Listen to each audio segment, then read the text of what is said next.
Okay. Hello, everyone. Hi. Welcome.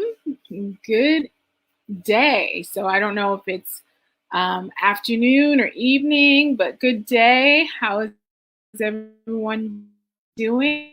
Welcome to Q&A with Dr. Mercy. Hi, everyone. What a wonderful Friday it is, and I'm thankful that you guys are here with me. So again, this is Q&A with Dr. Mercy. I'm Dr. Mercy Ejianwe. I am here to talk about the latest medical relevant topics. And so for several weeks now, we've been talking about COVID. Hello, Chastity. How are you doing? Good day. How are you? So for several weeks, we've been talking about COVID, and I decided to switch things up a little bit. Hello, Audrey. How are you doing? Hello, Keisha. Hello, Valencia. Hello, Monique. Oh, hi from the U.S. Virgin Islands. Oh, hi. How are you? Good evening, Gloria. Oh, Chastity, that's good. I'm glad you're doing very well. So I've just decided to switch it up and just kind of talk about things that I've observed while working in the hospital. So hi, Sabrina, how are you? Hi, Mary Anderson, I hope you're doing well. And so I just wanted to just kind of talk about just certain topics that I've seen in the hospital that I thought, I wish I could, let the public know about this. And one of those topics have been water, okay, and dehydration. I thought it was important enough to talk about it because I'm seeing a lot of cases in the hospital. Well, I've been seeing a lot of cases in the hospital that is due to dehydration. So people coming in with chest pain, people coming in with like lightheadedness, passing out spells, which we call syncope, people even having low blood pressure. All of these are, when we do our testing, we find out, wait, all of this is because of water, and just giving them IV fluid, for a couple hours, they're good to go. So I felt that I've been seeing a lot of these cases over the course of my career that I felt that this was one of the topics that I wanted to just talk about. So hello, hi, Menifee, California. Juanita, how are you doing? Hello, Bernadette. Hey, Teresa. Hey, Marlene. Good to see all of you. Cynthia, hello from Oklahoma. Great. And Virginia, how are you doing? So, okay, I just wanted to talk about that. And while I'm on the topics of talking about different things that I come across, I also would love to talk about things that you guys would want to know from a medical doctor. So, yes, I can talk about the cases that I've seen in the hospital, but what I feel is more relevant for you guys is if I discuss things that, that you may have questions about, and you may want to talk about, in the next sessions or that we have. So I want this to be as interactive and engaging so that you feel like you've benefited from our discussion. So if you have any questions that you burning questions, medical questions in general, just feel free to write them in the comment section. And if we don't get to them during this session, we'll definitely get to them in future sessions to come. Okay, so yes, it's so hard for me. I wish I could. Oh, yes, it's so hard for me. I wish I could get IV fluids to outpatient to restart me, right? I know it is hard to get water sometimes. It is hard to ingest. And the amount of water that they say that we all require, I've done it. I've tried to do this water challenge where I'm like, I need to be consistent with the requirements. And some days I'm like, wow, it's just too much water. But yeah, I get your sentiments because even me as a doctor, sometimes I find it difficult to do the full amount of daily water, but it's necessary. So let's just begin. Hi. So you're new. Welcome. And hello, Pam from Kennedy. Hello, Pat. Okay, so let's talk about water. And if you have any questions about dehydration, water, if you have any comments on any issues, just feel free to jot them down in the comment section and we can discuss them. So dehydration. So before we talk about that, we talk about, obviously we are made up of water. 60% of our our body is just pure water. Just like 70% of the world is covered by water, 60% of our body is just water. So what is the water there used for? Well, obviously, as y'all know, water helps flush out waste from your system. It also helps to, cushion your organs. So, you have the cerebral spinal fluid, which is, when you get that spinal tap, when they tap your spine, where they're tapping fluids, anything that's fluid related, there's some water in it. So blood has water, urine has water, even your muscles in between them, it helps to cushion those muscles. So water is very, very, very important, as you guys know, right? And so when you lack water, or when your body's starting to feel that you have gone below the necessary requirement that it needs, it starts crying out to you. And it cries out to you in forms of signs. So these are things that I want us to be cognizant of. So when you start feeling this, you can start thinking, is it because I'm dehydrated? Because for some reason, when I see patients and I listen to their stories, I can, just by hearing it, I'm like, oh, you're dehydrated. But for some reason, they don't realize that. So I just wanted to I want us to be mindful of some of the signs that dehydration can give us. So things of like headaches, so yeah, you may have a history of migraines, but could it be because you have a lack of water? Could be. It could also be because you have uncontrolled high blood pressure, but also keep in mind that water could be the reason why. You feeling lightheaded, especially when you're going from a laying down position to a sitting up position, or when you're getting from a sitting up position to a standing up position, you feel a little woozy. That's usually due to your lack of water. Also, when you're passing out, obviously passing out is not just restricted to dehydration, but one of the common reasons for passing out is because you're dehydrated. So just keeping that in mind. Hello, Karen. Hello, Denise. How are you guys doing? Yes, and it is good to drink water at room temperature. They find it's better that you drink water in room temperature than it is cold water. That's what they've said. But for me, water is water. Just drink enough of it. So getting back, so when you start noticing you're passing out, you're having the headaches, the muscle cramps, the lack of energy, you could be dehydrated. Even things as simple as pains in your aches in your body, some of that could be due to dehydration. So those are the symptoms that you're getting. Now, what are the signs? So the signs of dehydration, just for us to all be aware, I know some of us are aware, but just to make sure we're all aware. The most common sign, as you know, is when you go to the bathroom and you urinate, okay? Your pee, it gives you a great indicator of how much fluid level your body is. The darker the yellow, the more dehydrated you are. Ideally, your urine should be a light tinge of yellow, if not as clear as water. That is what typically you should have. So when you pee, look at your urine and see, okay, how hydrated I am, because that could be a great indicator of how much you need to bump up your water intake, okay? But also what people should be aware, and I'm finding it very interesting that they're not, is that constipation is a common sign. So if you're constipated, yes, it could be because of a lack of fiber, and you may want to increase your fiber intake, but also a lot of it is because of water.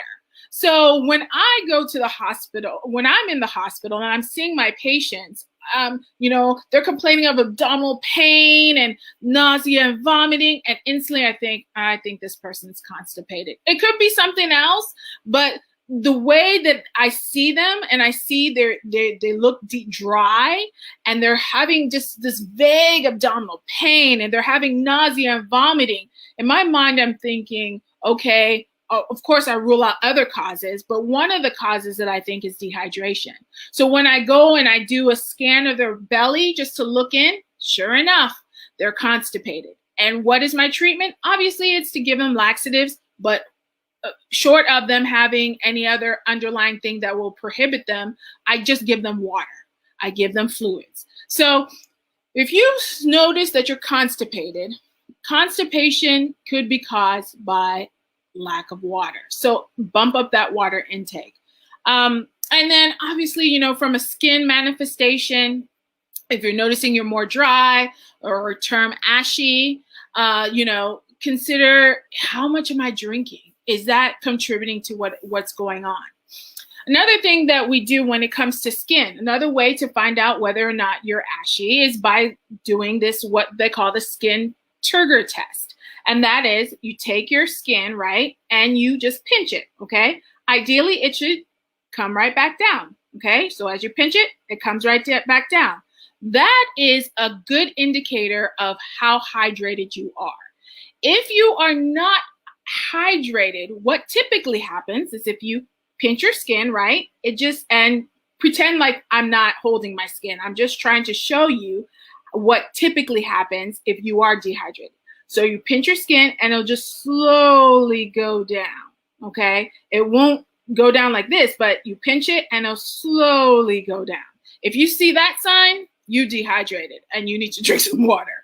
So these are things that, are signs of your dehydration. Another way of knowing whether or not you're dehydrated or not, just in case you don't know, is by sticking your tongue in a mirror.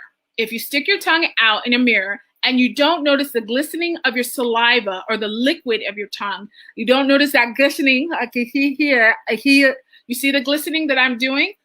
I hear. If you don't notice that, you just notice a dry tongue. That is dehydration until proven otherwise, okay? So you definitely want to increase your water intake. So these are the signs and your body is telling you that you're dehydrated.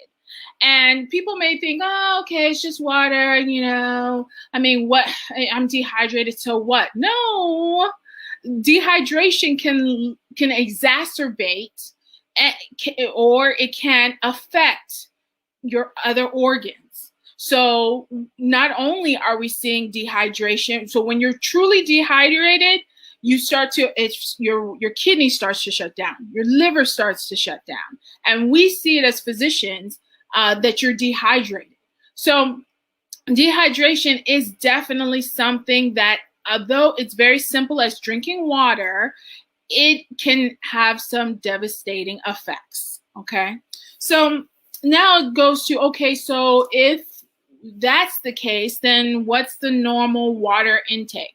Well, the normal water intake should be, for females, it should be between 2 to 3 liters, okay? That's for an average healthy female, okay?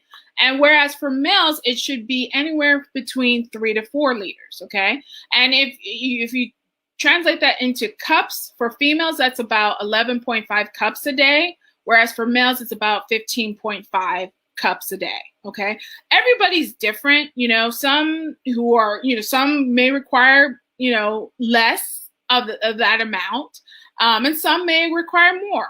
If you are very vigorously active and you're exercising 2 or 3 times a day, you would, you may need more.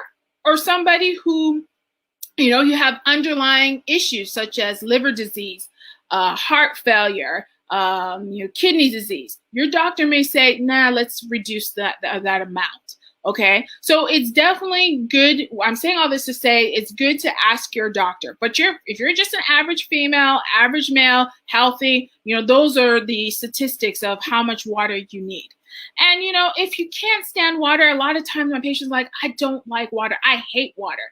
Then I always tell them, okay, there's other water alternatives. You can use teas. Just don't try to minimize that sugar intake. Gatorade. You can use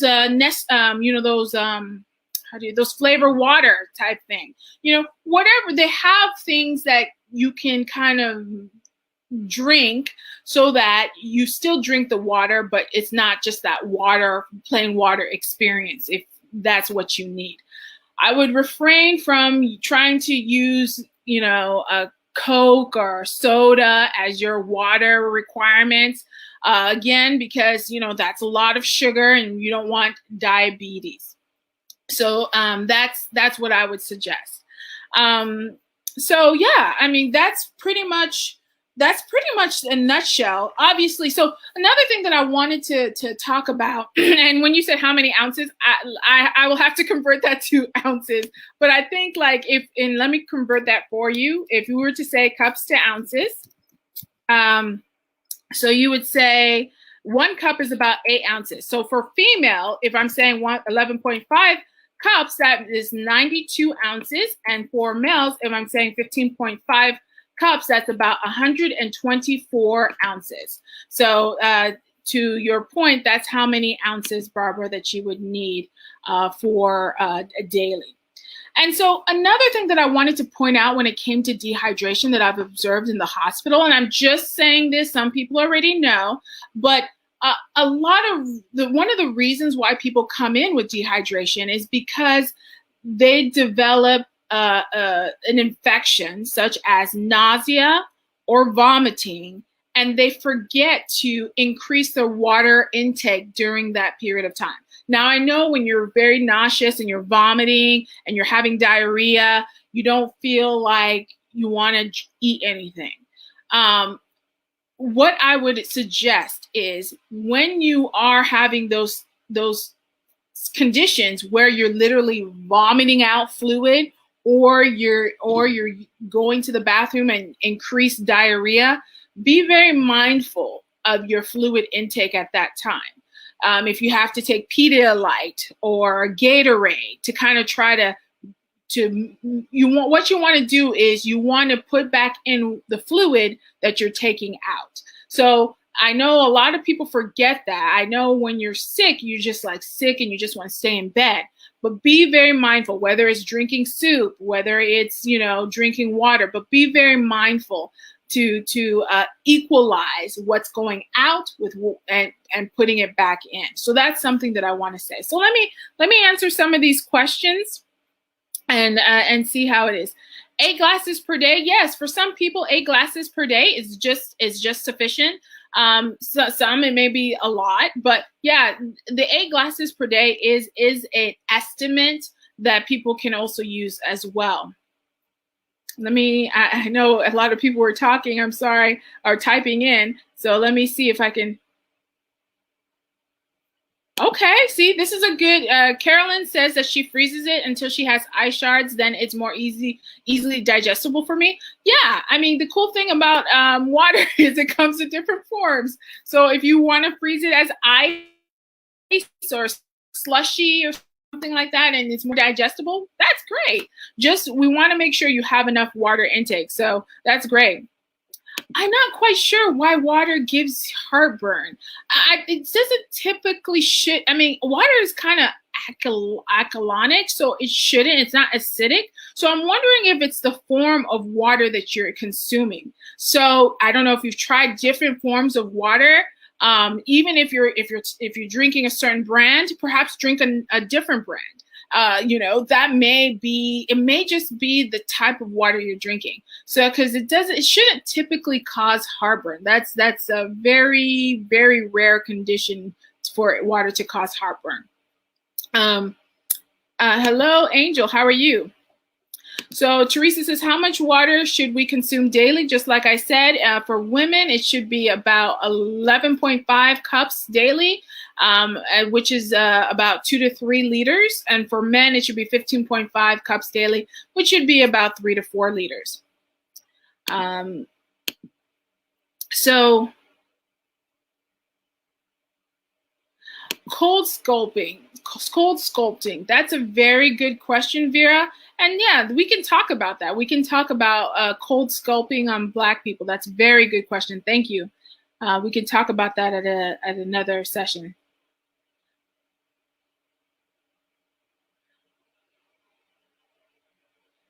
Okay, I'm just going over the questions.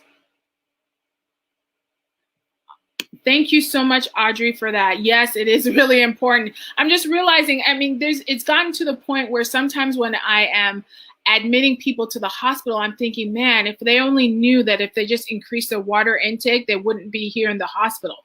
And all I'm doing for them is just giving them IV fluids. And then then the next day they leave. So I'm just like, wow, you know, so it has been a rather repetitive thing that I've had to do, that I realize that it's a problem that people don't realize just how important water is, and how, you know, when your body is below a critical level, it starts manifesting in some signs and symptoms that make you go to the hospital. So if you can keep it in an adequate water balance in your body, that goes a long way to prevent some of the issues that you can come in with, like kidney failure, liver failure, that sort of thing. So I felt it important enough to talk about. I know a lot of these things you've probably heard about in the past, but it's just for us to be mindful that water does make a difference,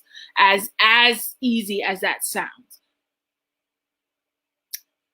Okay, definitely. That's definitely something. Thank you again for another very insightful question. Definitely something we will talk about later.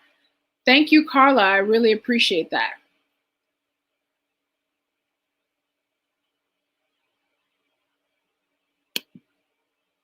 I drink of water a day, but my body water on my scale is indicating that I need more water. Well, one of the ways that I would gauge it is I'd gauge it by your urine. I mean, is your urine clear? Is it slight? Is it just have a tinge of yellow, or is it dark yellow or yellow? If it's dark yellow and yellow, then yeah, you may want to bump it up, okay? But if it is like clear, like water, I mean, in my opinion, I would feel like you're getting adequate amount.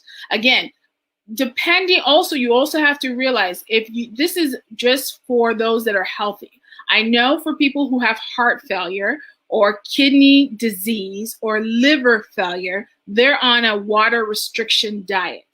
So they cannot drink as much as the average healthy person can. But if you don't have those symptoms and your doctor has not told you to restrict your water intake, I would, the good gauge of how much water you're drinking is, again, from that skin test, and definitely the water, making sure you're not constipated, and even just looking in your tongue and making sure that it's well glistened. Those body signs can help you, give you that overall picture that, yes, I am hydrated or not. So yes, you know, I would just be looking at your urine and seeing, okay, what is my urine telling me? Am I hydrated or not?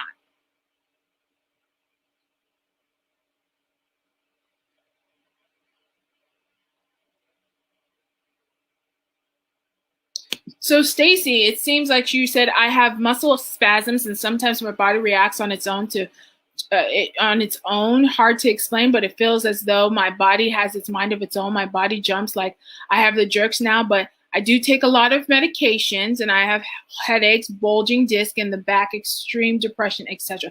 So Stacey, yes, short of being your doctor, it's very hard for me to give you like all your symptoms that you're saying. It could be a number of things. So it's very hard for me to pinpoint one particular thing. Like you said, you have muscle spasms. You also have some issues with your spine, and some issues with your spine can affect your muscle, can affect what you're feeling. So, you know, how much of that is interplay? You're also having this jerking thing. So again, there's just a number of conditions that I can think of in my head that could explain your symptoms. So I'm pretty sure you're connected with your doctor, and if not, I would suggest you just talking to a doctor, and so they can tease out what is connected with what. But again, from this conversation, be very mindful. Can any of this be in relations to my water intake? Because some of it could. You are on a lot of medications that can also cause things too. And that leads me to another point. Thank you so much, Stacy, because I wanted to also clarify a couple of things when it comes to water intake and medications, okay? Another thing that I've also observed, especially when I was living in Arizona, which is, as many of you guys know, is desert, is that depending on the season, in the summer months, a lot of people were coming in for dehydration. And these people who came in for dehydration, the commonality that they had was they were either on a blood pressure medication or they were on a diuretic. And some of you guys may not know what a diuretic is. So just to explain, a diuretic is for people who have conditions that causes them to retain fluid. So when you look at them, their legs may be swollen. They even may have swollen arms. So their doctor or their kidney specialist or their heart doctors may prescribe them a diuretic, which is a pill for them to pee out more fluid out of their system. And by them doing that, that reduces the amount of fluid in their legs and surrounding areas. So what I've observed is that, those who are on either diuretics or blood pressure medications, when it is hot outside, everyone is perspiring, they're sweating. And when you sweat, you're losing fluid, right? So when you sweat in excess, sometimes with that fluid loss in your skin, what it also does is it reduces the amount of fluid in your blood. So it causes your normally high blood pressure to be maybe slightly high or even back to normal. But these people, not realizing that, they still continue to take the same concentration of medications as they did when they weren't sweating, which was back in the winter months.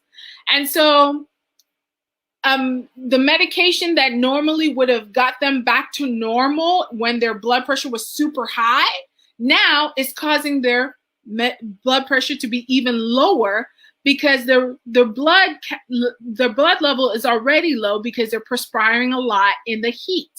So I say all of that to say that when you are on blood pressure medications or on diuretics that affect your blood pressure, be very mindful and check your blood pressure on a consistent basis. When you are either sweating a lot on the outside, you check your blood pressure before you take your medications, or when you have nausea and vomiting and diarrhea where you're just, either vomiting out fluids or pretty much going to the bathroom, just pooping out fluids, you make sure to check your blood pressure. If your blood pressure is normal, you might want to hold off on using your blood pressure medications or your diuretics during that period of time. I do know some cardiologists, especially in Arizona, where it's always hot, really hot in the summer months, they would tell their patients to half their blood pressure medications during the summer months and take it regularly during the winter months. What I say is check your blood pressure if you have high blood pressure or you're on diuretics on a consistent basis.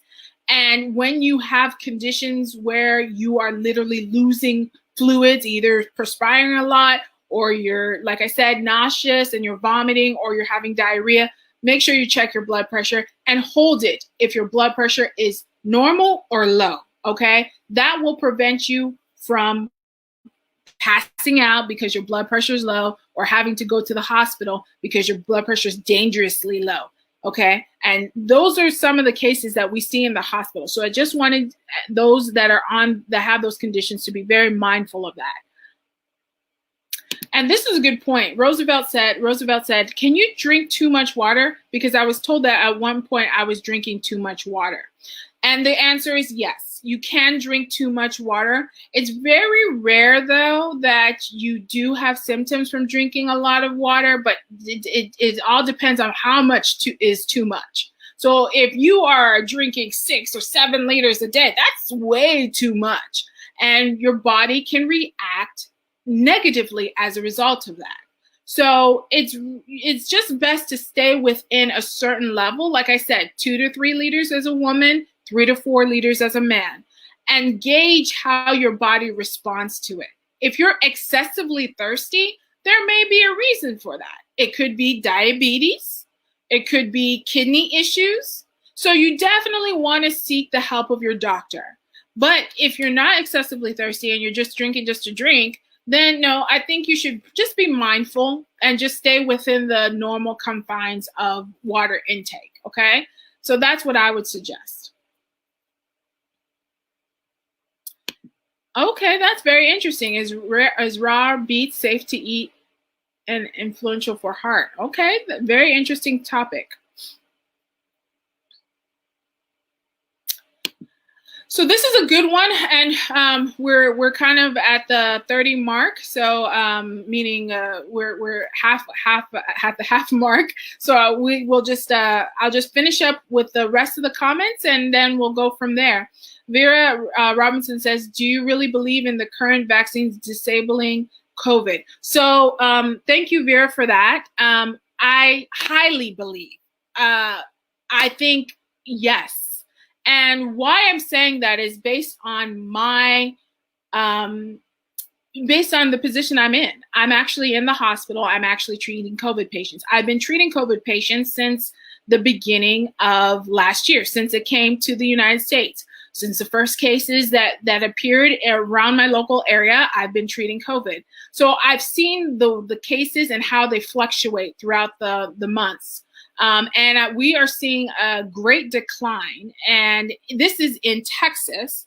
Despite us not having the mass mandate, we're seeing decreases of patients that are coming to the hospital. In fact, the people that are coming to the hospital for COVID are those who are in their 20s and 30s. And that's very interesting because, as you guys recall, those who first got the COVID vaccines were those that were the elderly. So I'm no longer seeing elderly people coming into the hospital and dying. I'm seeing 30s, 20s to the 40s coming into the hospital. And when I ask them, did you get the vaccine? They're saying no. So is the vaccines disabling COVID infection? Well, for my firsthand account, the answer is yes. And also the cases are going low. So maybe I want to say maybe in January, I was still admitting at least one patient, a COVID patient, a shift, if not more. Now, this past week, I only admitted one COVID patient the whole 5-day shift.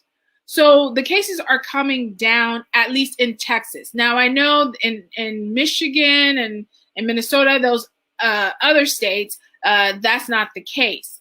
But I've observed, at least in Texas, that the cases have come down. Now, I pray that they continue to come down. And I don't want there to be a resurgent, as some people are saying that it may happen. But that's just so for me, the only change that has happened has been the introduction of vaccines, particularly with majority of the elderly in Texas getting the vaccines. So I kind of have to say, anecdote from what I'm seeing, yes, that it is helping. So we'll continue. I mean, the stories out there, we'll continue to see what it is. But thank you for that. I was once diagnosed as being overhydrated. And again, yes, Marcia, Webster, Shannon, you could be overhydrated. There's many different reasons why. Like I said, it could be because you had diabetes. It could be because it's a kidney issue. It could just be because you overdrank. You could be diagnosed with overhydration. But I see maybe overhydration. I don't even remember the last time I admitted somebody who was overhydrated. Maybe like 3 or 4 years ago. But I see dehydration like majority of the time, if not every shift. So that's why I'm saying, yeah, it's a problem that I felt it was important to share. Thank you so much, Laverne. I appreciate that. Okay, good. Stacy, thank you so much about that. What about those water with like different fruits inside of them? Because I go to Ross and they have these water with fruits and the aloe vera water, and they're so good. So again, I don't know if you're talking about fruit juices, but if you're talking about fruit juices, the ideal water is water. Short of that, because why? Because water is just pure water. You're just getting H2O. Hopefully that's it.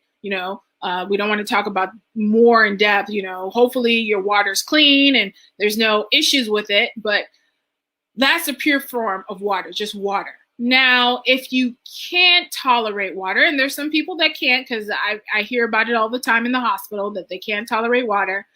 Yes, you could use alternatives. I would just be mindful of the sugar intake, because you don't want to have too much sugar. Sugar can also cause you to, it can also act as a weak diuretic, meaning it could cause you to pee out some of that water. And what you want to do is retain it. You want to lubricate your cells. You want that water to kind of flush your system, not in the manner in which sugar does it. That's all I'm saying. So I would be mindful with some of these fruit juices, but yes, if you want to use a water alternative and that's all you can tolerate, then it's better than nothing. That's what I would say. Oh, see, Monique Freeman has said, I've noticed that if I have a dark spot on my face, it clears up fast if I'm hydrated. Yes, if I'm not hydrated, my dark spots would take longer to fade. Great. That's great testimonial. So yes, water does affect your skin conditions. The more hydrated you are, the more fresh you look, and the less amount of skin ailments like acne and all that type of stuff that can occur. So yes, hydration is key, especially for your skin. Thank you so much, Monique, for telling us that. Hot beverages, does it make a difference? Ideally not. The best top form of water is just normal temperature water. But if you are drinking hot beverages along with normal temperature, I don't see why not. You just don't want to drink too hot of a beverage. But yeah, you're more so being more concerned with the amount of water that you ingest. Coconut water, yes, I do see that some people do drink some coconut water. Again, that's also good as well. So we are at the, thank you. Oh, that's so good. So your teeth are so beautiful and white. How do I get my teeth like that? It's genetics, girl. It's genetics, okay? But thank you so much. I've been told that ever since I was in kindergarten. So I guess it's genetics. But I appreciate that. Thank you. I appreciate that. Okay, and speaking of teeth, what is your opinion brushing your teeth with organic coconut oil, and this is considered alkaline or acidic? Vera, thank you so much for all these really good questions. I really love it. And I love water. It's good for your body. Yes, it is. And as Sheena said, room temperature water, good. Yes, it is. So that is all the time I have. I thank you guys so much for this. This has been a great conversation. I'm going to go back and kind of look at some of these questions. If I'm not able to get your answer to your question, if I haven't answered your question now, I will go back in the comment section and just kind of answer some of those questions. And some of these comments about future topics, please, thank you. I appreciate it, Vera, and others who have asked some questions that we could discuss for future topics. And if you have any topics that you would want us to discuss, please also write them on the comment section. Again, I'm Dr. Marcia Johnway. Thank you so much. Next week is going to be Dr. Susan with Medicine for the People. Thank you, BWE, for this platform. As well as Dr. Jacqueline King. I will see you guys in 2 weeks as we discuss another medical relevant topic. Have a wonderful day and have a wonderful week. All right, bye.